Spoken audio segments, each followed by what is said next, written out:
Obviously, an exciting day for us. I think the other day when we met, we talked about certain guys that we would not trade away from, and this is one of those players for us.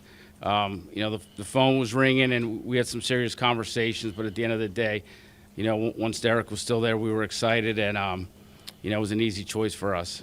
But like I said, can't wait to get him here. He fits the Pittsburgh Steelers, and like I said, I can't wait to get him in here. Coach. Like Omar said, man, he has Steeler DNA. For us, man, it starts inside and up front. And this is a guy that's capable of dominating that space versus the run and the pass.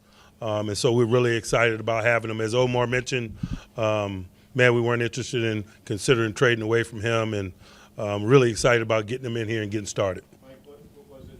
How urgent, important was it to get a defensive lineman, and what do you like about this guy additionally to what you said? Extreme urgency, to be quite honest with you. There's no substitute for young talent. You don't have a chance to fill a quality defense unless you're stout inside and up front.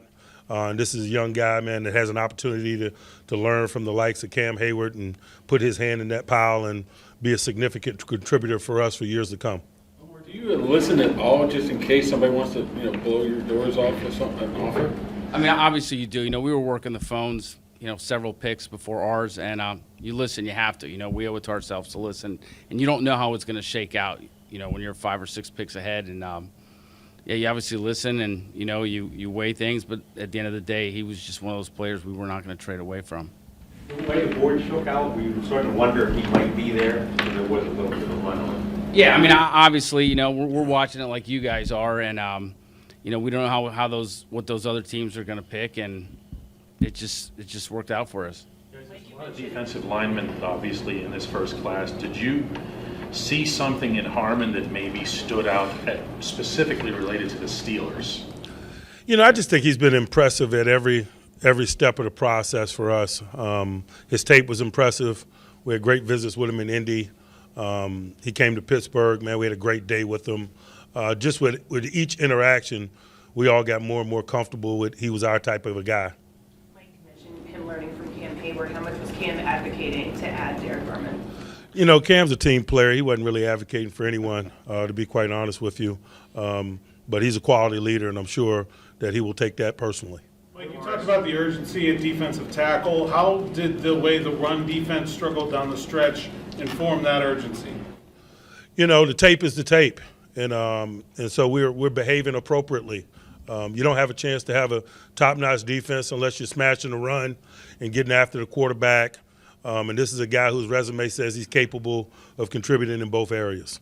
You pointed out to us on Tuesday, you only have 2 quarterbacks on the roster. You want to have 4 when you get to Latrobe. Were you at all tempted to go QB with only 1 guy off the board by the time you got up to 21? We were on the clock. We got the player that we wanted.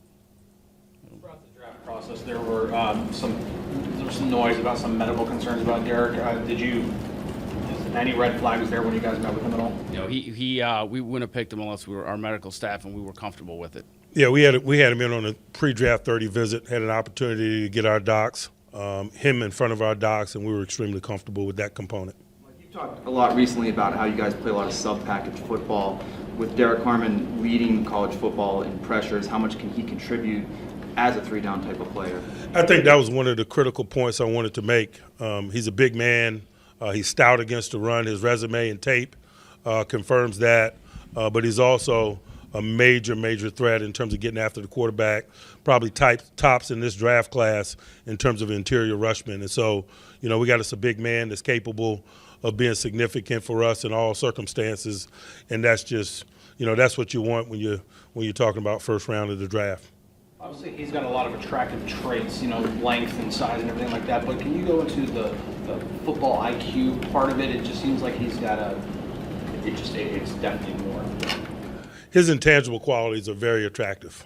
He's a smart guy. He's a football guy. He's got natural leadership skills. The people at Oregon were really blown away by his ability to fit in, and not only fit in, but lead in a short period of time. He had a similar reputation at Michigan State. And so the tangible things are obvious, but we were equally as impressed with his intangible quality, his intellect, his relationship with the game, his natural leadership qualities. A little bit in that same vein, during your conversations with him, was there something that really stuck out to you, impressed you, kind of was a note in that way? You know, just for a young guy, I thought he had an awesome sense of self. He was comfortable in his shoes. He had a real agenda about, you know, what he's trying to get done within the game of football. He's got a desire to be great. All of those things were attractive. Omar, you hit the offensive line hard the first 2 years you're here, flipping over to the defense. Is that obviously the plan when you took over here, to hammer those two areas? Yeah, you guys have heard me talk about the big guys on both, and that just doesn't apply to the offensive side, obviously. So, yeah, we you know, same thing. Defensive side, there was an opportunity, and you know, those big guys they're not easy to find, and you know, when you have the opportunity to get a good one, we're going to get them. Like, how much versatility is there with Cam and Derek and playing the 3 and the 5, and how do you see them being on the field at the same time? You know, I'm anticipating those guys working well together. I've seen Derek dominate in terms of the pass rush from the A gap or the B gap. We've all been looking at Cam do that for a long period of time, and so I think we're going to have great flexibility there in terms of how we choose to deploy those guys. Can he play any nose if needed? You know, I don't think nose is his game, but you know, the rush component at 3 and 5 and some of those things certainly. Obviously, throughout this process, there's still a whole draft to go. You know, the 6 more rounds to go. But when you consider Keanu Benton and his role, do you still view him more as closer to a nose or a 3, or you just want to get as many bodies in front as you can? I think we got, you know, 2 quality young players, man, that hopefully going to play a long time together, man, and have a great deal of success. Both guys are versatile. Both guys are stout against the run. Both guys are pass rush capable. And so, you know, we'll sort some of those details out once we get them on the grass and begin the process of team development for 2025. Once you got to 21, was there a deliberation? Did you go over it, or did you just say, wow, here we are, here's our guy? Yeah, we knew before it was easy. He was there. We were taking him. 2 more here, 2 more. For either one of you guys, obviously nobody getting picked tonight's a finished product, but where are some areas where Derek specifically still needs to improve coming in here? Oh, let me take it. Wait, what was the question? Say again. No, I was going to say, obviously nobody's a finished product in the draft, but where are some areas specifically where Derek still needs to improve to get to the next level? You know, he's a young guy. I think he's 21 years old, and you know, I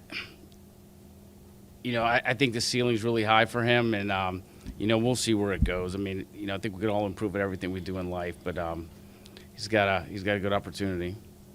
Yeah, I was getting ready to say, not to specifically avoid answering your question, but 21-year-old guy, he's got a lot of tools in his toolbox, but there's a lot of areas for improvement as he transitions from college to professional football. We'll have a better sense of it as we begin to work and see him in that setting. What do you remember about when Harmon first got on your radar as a prospect, and what stood out to you maybe from the beginning? Yeah. You know, we talked to him in Indy, and you know, but we had our meetings before that, and he's just a guy that stood out. We had done a lot of homework on him. You know, we had a lot of contacts in Michigan State, and obviously Oregon. We know some people, and it was just, you know, he checked a lot of boxes for us.